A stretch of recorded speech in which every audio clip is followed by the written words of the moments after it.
Good morning student. Online class में आप लोग का स्वागत है। मैं आभा त्रिपाठी आप लोगों के समक्ष हिंदी जो आत्म परिचय 12th क्लास की हिंदी का जो पहला लेसन है आत्म परिचय डॉक्टर हरिवंश राय बच्चन जी द्वारा रचित है। इस पाठ का हम आज अध्यापन कार्य जो है वो हम करेंगे। जैसे आप सभी परिचित हैं कि कोरोना नामक वैश्विक महामारी के कारण सामान्य रूप से अध्ययन अध्यापन कार्य जो करना वो सामान्य रूप से आसान नहीं है। तो इसी संदर्भ में इसी को ध्यान में रखते हुए हम लोग घर से जो है ऑनलाइन स्टडी करेंगे। तो आइए देखते हैं। सबसे पहले हम आत्म परिचय कविता जो डॉक्टर हरिवंश राय बच्चन जी हैं उनके विषय में हम संक्षिप्त जो है वो हम लोग अध्ययन करते हैं।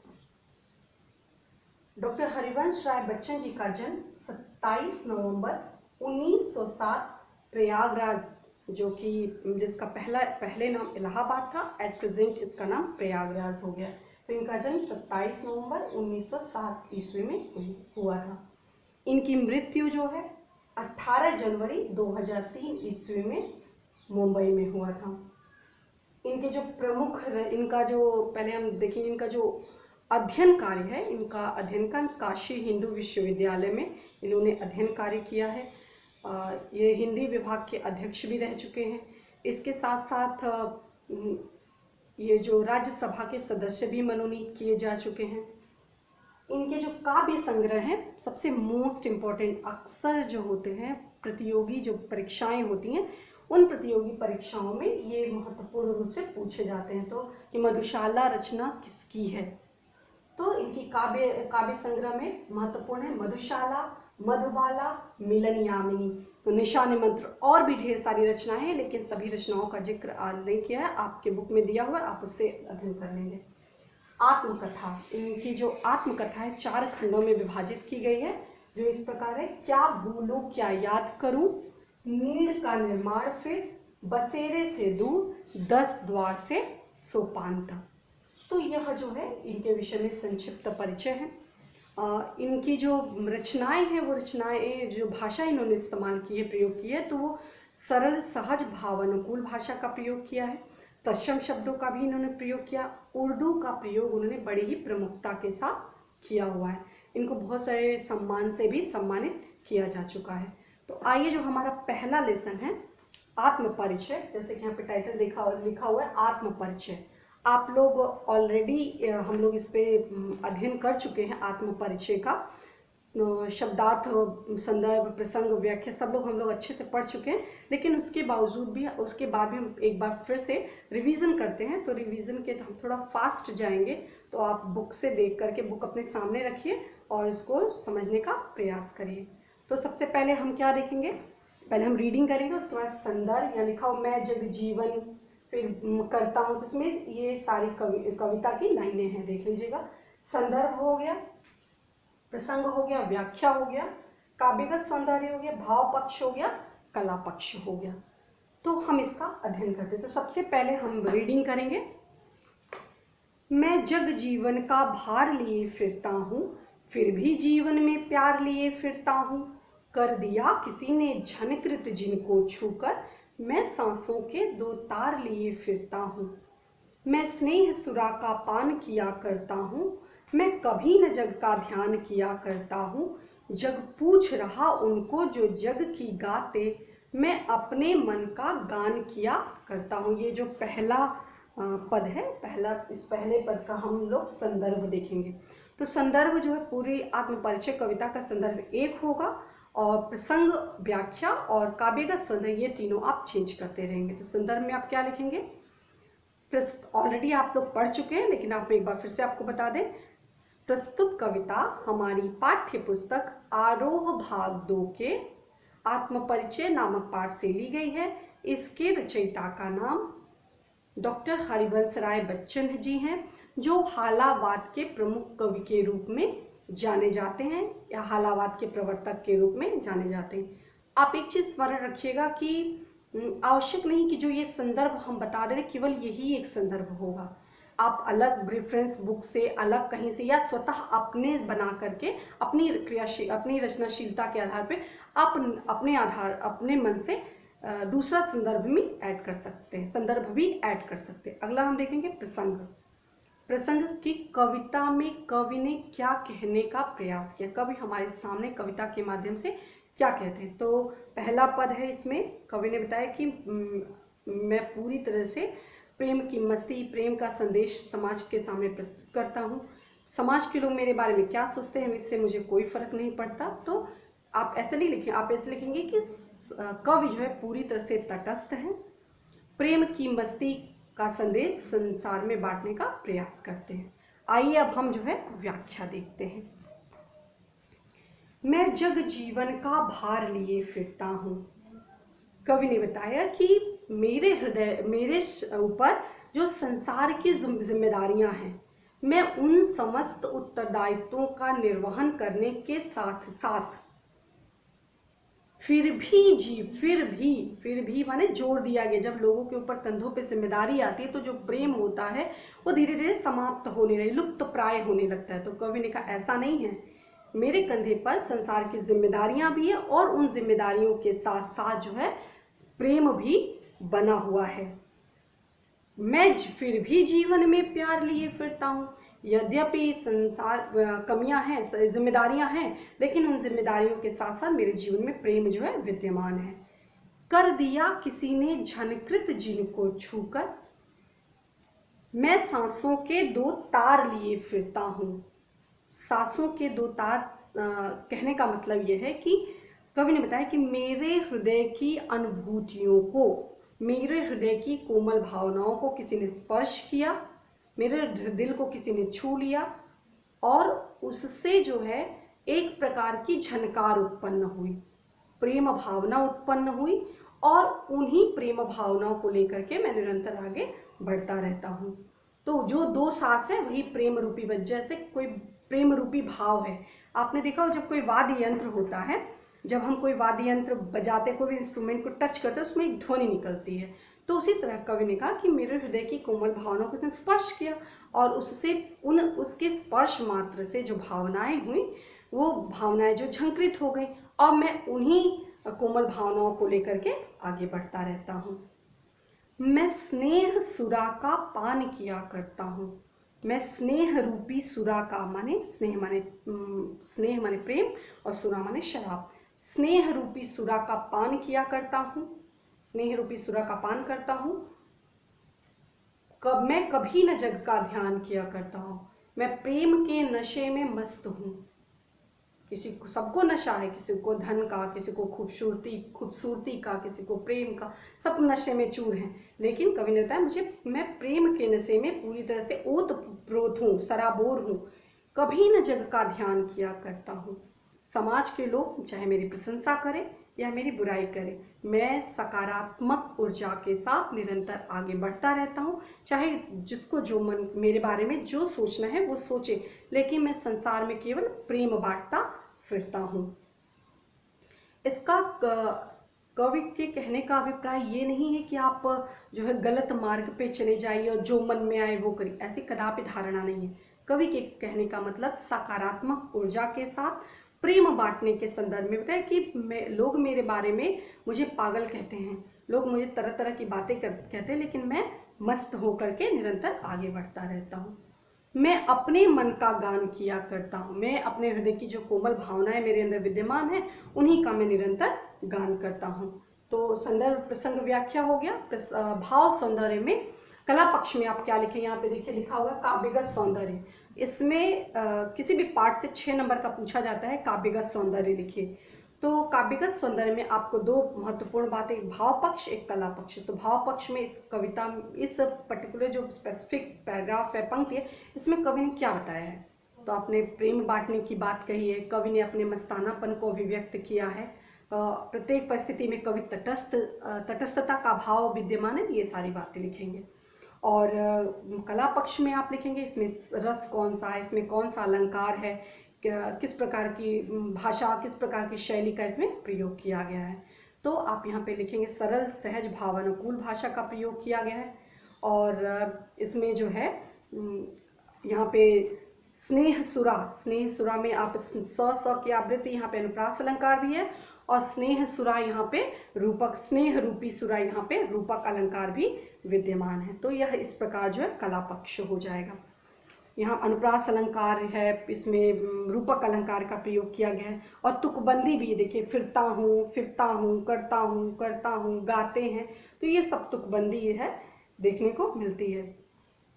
अगला देखेंगे, मैं निज उर के उद्गार लिए फिरता हूँ, मैं निज उर के उपहार लिए फिरता हूँ, यह अपूर्ण संसार न मुझको भाता, मैं स्वप्नों का संसार लिए फिरता हूँ। मैं जला हृदय में अग्निदहा करता हूँ, सुख दुख दोनों में मग्न रहा करता हूँ, जग भव सागर तरने को नाव बनाए, मैं भव मौजों में बस मस्त बहा करता हूँ। कवि ने बताया कि मैं निज उर के उद्गार लिए फिरता हूँ, मैं अपने हृदय की कोमल भावनाओं, उद्गार माने हृदय की अनुभूतियाँ, मैं अपने हृदय की कोमल भावनाओं को लेकर के आगे बढ़ता रहता हूँ, और वही कोमल भावनाओं को मैं लोगों के समक्ष उपहार के स्वरूप में प्रस्तुत करता हूँ।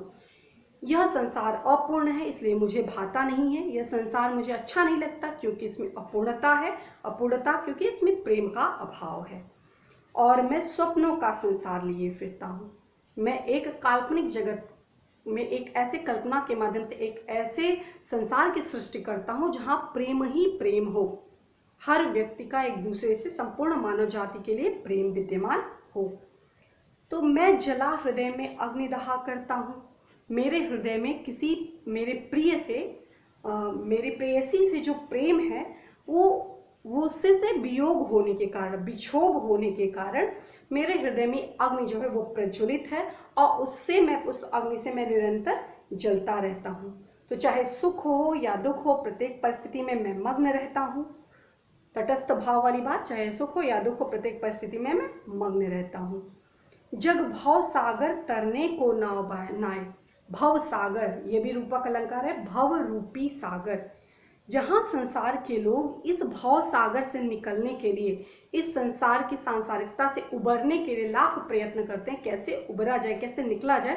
कभी बताते हैं हमें कि हमें हर मौजों में जो भी लहरें आती हैं, लहरें मतलब जो भी परिस्थितियाँ, अच्छी बुरी हर परिस्थितियाँ, प्रत्येक परिस्थिति में मैं क्या कहता हूँ, मग्न रहता हूँ, चाहे परिस्थिति अच्छी हो या परिस्थिति बुरी हो। क्यों? क्योंकि परिस्थितियाँ बदलना जो होता है, जो है आपके जीवन में, उसमें हर मोमेंट को आप, हर क्षण को आप एंजॉय करिए। आप केवल बदलने का एकमात्र रास्ता अपने कर्मों के माध्यम से आप बदल सकते हैं, अन्यथा नहीं। तो यह संसार जो है भवसागर से उबरने के लिए नाव बनाता है, और मैं, कवि बताते हैं कि मैं प्रत्येक लहरों में मस्त रहता हूँ। कि तो जीवन में हमें सकारात्मक ऊर्जा का संचार, कवि ने इसमें बताया कि विक्षोभ है यद्यपि जीवन में, लेकिन मेरे अंदर का उत्साह जो है किसी प्रकार का कम नहीं हुआ। संसार में अपूर्णता विद्यमान है, लेकिन मैं एक कल्पना के माध्यम से प्रेम का संचार करता रहता हूँ। तो यह इस प्रकार भाव सौंदर्य हो जाएगा। कला पक्ष के माध्यम से आप इसमें लिख लेंगे सुख दुख, यहाँ पे जो है द्वंद्व समास है। फिर आप लिखेंगे यहाँ पे उपहार, उद्गार, इसमें अनुप्रास अलंकार का प्रयोग किया गया है। तुकांत इसमें प्रयोग है। तत्सम शब्दों का प्रयोग किया गया, जैसे स्वप्न, अपूर्ण, उद्गार, भवसागर। तो इस प्रकार जो है अनुप्रास अलंकार, ये आप देखेंगे सुख दुख द्वंद्व समास हो जाएगा। और भव सागर, ये आपका भव सागर जो हो जाएगा भव रूपी सागर, तो ये आपका रूपक अलंकार हो जाएगा। तो इस प्रकार हमने संदर्भ, प्रसंग, व्याख्या और कला पक्ष, भाव पक्ष को देखा। अब हम अगला देखते हैं। मैं यौवन का उन्माद लिए फिरता हूँ, उन्मादों में अवसाद लिए फिरता हूँ, जो मुझको बाहर हंसा रुलाती भीतर, मैं हाय किसी की याद लिए फिरता हूँ। कर यत्न मिटे सब सत्य किसी ने जाना, नादान वही है हाय जहाँ पर दाना। फिर मूढ़ न क्या जब जो इस पर भी सीखे, मैं सीख रहा हूँ सीखा ज्ञान भुलाना। कवि ने बताया, कवि हमें बताते हैं कि मैं युवा अवस्था, मैं यौवन का उन्माद, तो युवा अवस्था में जो क्रियाशीलता होती है, जो पॉजिटिव स्पिरिट होती है, तो मैं युवा अवस्था के उन्माद मतलब जब जोश बियॉन्ड द लिमिट हो जाए, जोश जो है एकदम उच्च स्थान, सर्वोच्च स्थान पे हो, मतलब अत्यधिक एनर्जेटिक हो व्यक्ति, अत्यधिक क्रियाशील हो।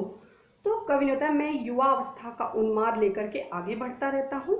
और उन्माद में, उस पागलपन में कभी कभी दुख भी होता है, कभी कभी कुछ चीज़ें गलत भी हो जाती हैं। तो उस समय मुझे अपने मेरी प्रेयसी से बिछड़ने का दुख, संसार के लोग भी मुझे तरह तरह की बातें कहते हैं, और समाज का जो माहौल है, इन सबको देख करके कभी कभी मैं अवसादग्रस्त भी हो जाता हूँ।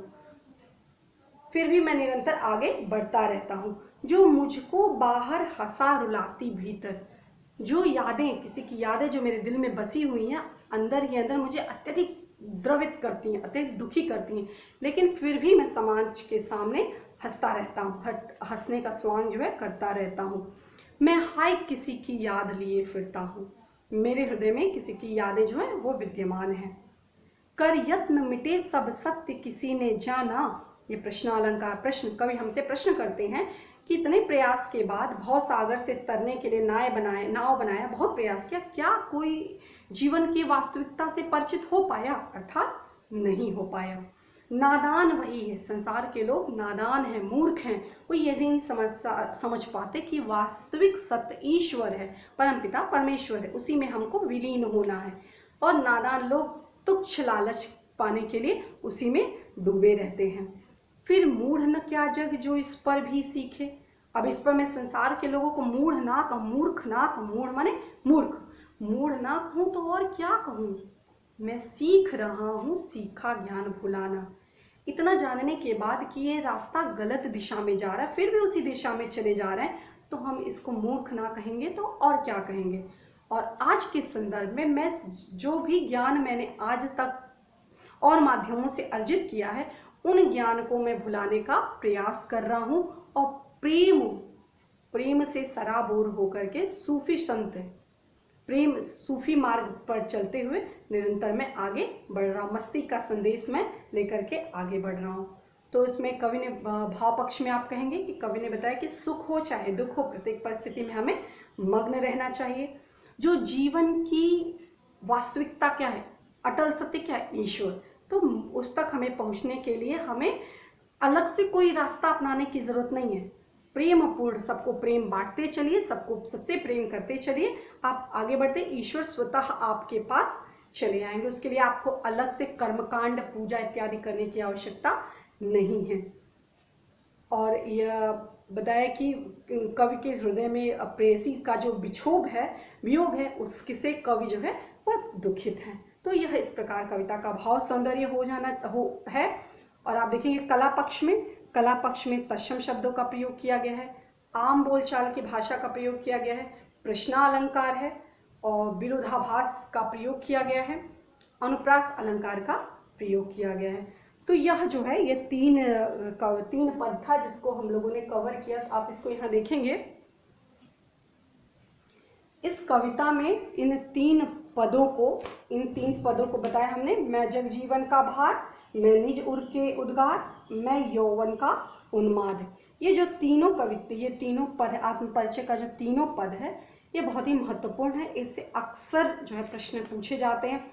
जो दिया है, स्नेह सुरा का क्या अभिप्राय है, झनकृत करने का क्या अभिप्राय, किसी ने कर दिया, किसी ने झनकृत जिनको छूकर, से कवि ने क्या कहने का प्रयास किया है।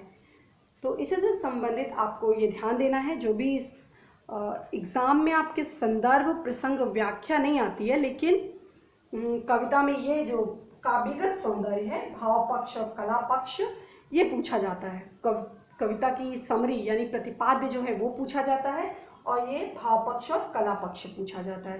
तो कला पक्ष में आपको बताना पड़ेगा कि किस प्रकार की शब्द शक्ति है, किस प्रकार रस, कौन सा छंद, कौन सा अलंकार इत्यादि का, किस प्रकार की शब्दावली का प्रयोग किया गया, ये आप लिखेंगे। भाव सौंदर्य में इस प्रस्तुत कविता में कवि ने क्या कहने का प्रयास किया है, ये आपको लिखना पड़ेगा। और इसके साथ साथ आपको ध्यान देना होगा कि कविता के अंदर से प्रश्न पूछे जाते हैं, 2-2 नंबर के, 4-4 नंबर के, 2-2 नंबर के प्रश्न। जैसे मतलब मैं निज उर के उपहार लिए फिरता हूँ से कवि का क्या अभिप्राय है। तो ये पर्टिकुलर लाइन तभी आपको पता होगी जब आप भावार्थ तैयार करेंगे, और भावार्थ में इससे संबंधित इसमें किस विषय में, किस परिप्रेक्ष्य में ये बातें कही गई हैं, इस बात का आपको ध्यान होगा, तभी आप जो है प्रश्न का उत्तर दे पाएंगे। तो ये 6 मार्क्स का आपका केवल भाव सौंदर्य और काव्यगत सौंदर्य में भाव पक्ष और कला पक्ष पूछा जाता है। और उसके साथ 6 नंबर के अलग से प्रश्न पूछे जाते हैं, जो 2-2 नंबर के 2-2 नंबर के 2 प्रश्न पूछे जाते हैं एक साथ, और एक 5 नंबर का बड़ा प्रश्न पूछा जाता है। तो मिला जुला के 15 नंबर के प्रश्न जो होते हैं वो कम से कम काव्य खंड से पूछे जाते हैं। तो आपको प्रत्येक कविता को ध्यान से पढ़ना है और समझने का प्रयास करना है। तो आई होप आप लोग को समझ में आया होगा। तो पुनः आप बुक लेकर के ये तीनों स्टैंजा जो है इसको तीनों अच्छे से संदर्भ, प्रसंग, व्याख्या आप तैयार करेंगे, प्रत्येक की वर्ड मीनिंग तैयार करेंगे। और सबसे महत्वपूर्ण बात, आप कोरोना महामारी में आप घर पे हैं तो ये कदापि मत सोचिए कि हम तो चलो पढ़ लेंगे, ऐसा रवैया कदापि मत अपनाइए। और सबसे महत्वपूर्ण बात ये कि आप लेखन कौशल पे ध्यान दीजिए। हमारा फोकस कदापि केवल पीरियोडिक टेस्ट और हाफ ईयरली नहीं है, हमारा जो फोकस है वो हमें एनुअल एग्ज़ाम यानी बोर्ड का एग्ज़ाम है, उसके लिए हमको प्रिपरेशन करनी है। तो इस बात का आप ध्यान दीजिए। राइटिंग जो स्किल, लिखने की जो शैली है उसको जहाँ तक हो सके इम्प्रूव करने का प्रयास करिए। चलिए, तो आप इसको देखिएगा। आई होप आप लोग को समझ में आया होगा। नेक्स्ट क्लास में हम आगे, इससे आगे जो है उसका अध्ययन करेंगे। धन्यवाद।